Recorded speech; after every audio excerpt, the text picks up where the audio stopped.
Together with what I've just discussed, the women and children that we work with, and I'm sure for those who do not access our service, they often experience extreme levels of violence from multiple offenders. They have lived in out-of-home care and been a victim of childhood sexual assault. They have been imprisoned or are still in prison. There is an urgent need to demand change. Change for our community, change for our women to be safe, change so that Aboriginal people are afforded the same rights as non-Aboriginal people. And I will tell you shortly how we are planning to do this in 2012.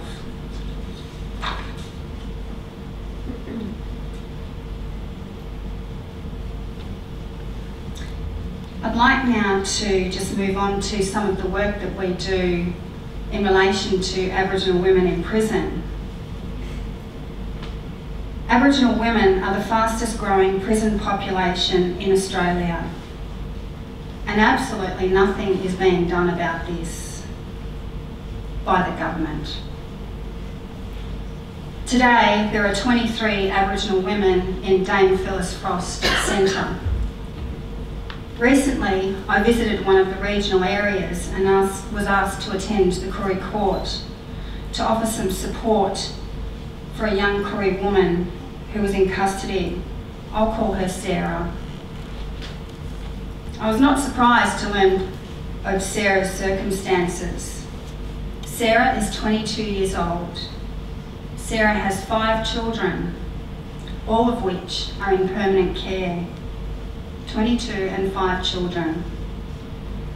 Sarah has been before the court 23 times. Sarah has significant mental health issues. Sarah had a $2,000 a day heroin habit. Sarah is a victim of family violence. The magistrate was concerned by the lack of diversionary options available for Aboriginal women. I'm well aware of this through the work that I do with the Victorian Aboriginal Justice Forum and have advocated strongly for many years about the need for diversionary options for Aboriginal women. Because of the lack of diversionary options available, the magistrate had no other option but to remand Sarah back to Dame Phyllis Frost Prison. Just shortly prior to hearing about Sarah, the magistrate was able to divert a young Aboriginal man from prison by ordering him to attend a community-based diversion program. Not a prison, a diversion program. A number of diversion programs exist for Aboriginal men in Victoria, and they've been very successful in addressing drug and alcohol issues and reducing reoffending. Back to Sarah. With the complex issues that she has, Sarah needs intense support through a community-based program, such as the one I've just mentioned for Aboriginal men, but no diversion programs exist for Aboriginal women in Victoria. Prison is clearly not the place for Sarah to overcome her mental health issues and drug addiction. Prison is clearly not the place for Sarah to be overcoming the trauma that she experiences as a result of the violence and the removal of her children. I can confidently say that for many, if not all, of the 23 women sitting in the Dame Phyllis Frost Prison, their stories would be similar to Sarah's.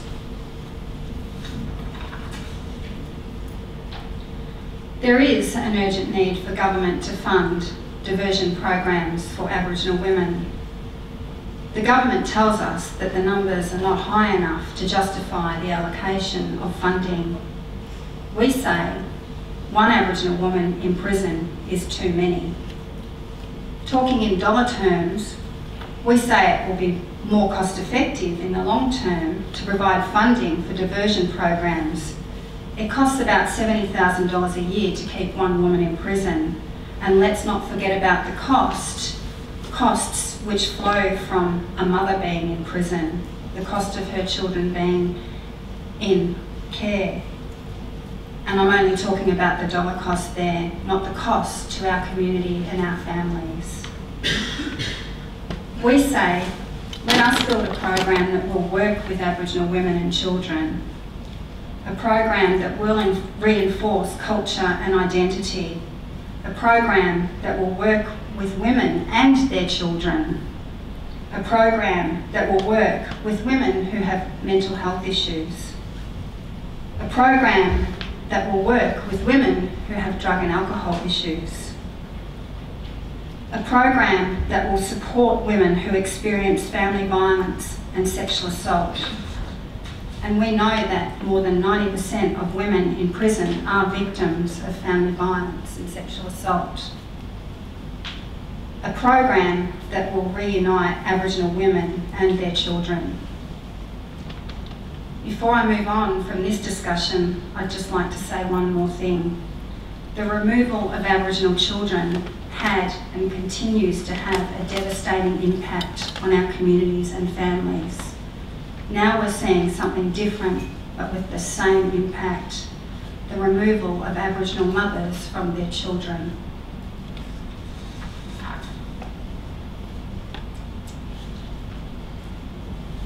Now I'd like to talk about our very successful Sisters Day Out program. Sisters Day Out is a workshop that we've delivered throughout Victoria for the past 4 years. As I said earlier, women in our community won't just come to us. We have to go to the women. We have to work very hard to build trust and confidence in the communities that we work in.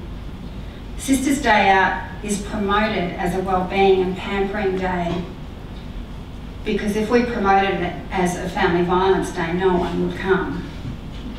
We provide pampering and have hairdressing, massage and manicure. I've seen elders cry because it's the first time that they've had a hand massage. And I've seen young women feeling fantastic because they've got a beautiful new hairstyle. We invite Koori and mainstream service providers to set up information stalls to promote their service. And those services include family violence services, health services, family relationship centres, Centrelinks and CASAs, Centres Against Sexual Assault, if you don't know that. We do presentations on the types of legal assistance we can provide and talk to the women about what they can do if they are experiencing family violence.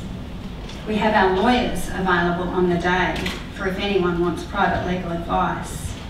Sisters Day Out is a proven success. To date, we've had more than 5,000 women participate in these workshops across Victoria. By inviting mainstream services, we aim to break down barriers which often prevent the women from accessing these services. The mainstream service providers also learn about our community and the community that they actually live in. They talk to elders. 5 left? Okay, never done. And they also hear our presentations. By having our lawyers available on the day, we're making our service more accessible. We create a culturally safe environment for the women.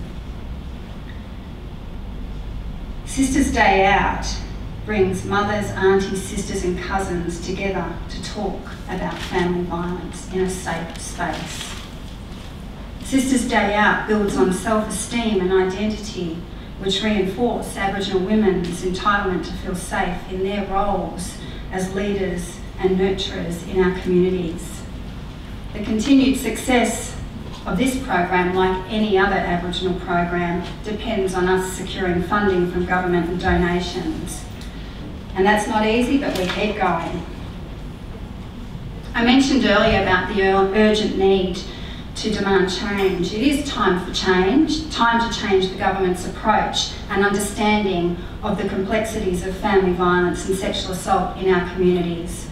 Our first step at the Family Violence Prevention and Legal Service to demanding change is to raise awareness around the issues, such as I hope I've done today. and it is through our Standing Firm Against Family Violence campaign, which we'll show you just at the end of the talk, which goes for about 30 seconds. Our campaign calls on all community members to commit to taking action to reduce family violence for themselves, their families and their communities, and to join us in our fight for recognition of the unacceptable high rates of family violence experienced by Aboriginal women and children. Our website provides men, women and agencies with specific strategies that they can act upon to reduce rates of violence in our communities. Our second step to demanding change involves initiating a dialogue between policy and lawmakers, government representatives and Aboriginal community members and leaders. This year, we will be presenting our first national conference, Standing Firm for Change, A Journey to Justice.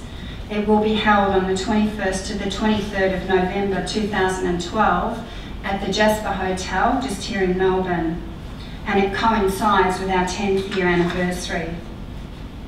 I've left some brochures at the front desk if you'd like those too. We see this conference as being a significant opportunity for a diverse audience to come together and confront the complexities of family violence in Aboriginal and Torres Strait Islander communities and propose resolutions for change. The conference will generate resolutions to influence government policy to reduce social disadvantage. It will raise awareness of the barriers to justice for Aboriginal and Torres Strait Islander women and children. It will highlight successful community-based initiatives. It will seek insight from delegates and build consensus on law and advocacy issues, and will ensure that law and justice processes are led and owned by Aboriginal and Torres Strait Islander communities. In closing, I'd like to thank you again for the opportunity to speak here today.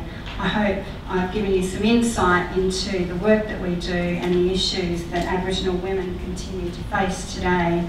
And finally, I would like to say that it is indeed a privilege to speak on behalf of Aboriginal women whose courage and resilience, despite overwhelming odds, is more than inspirational. Thank you.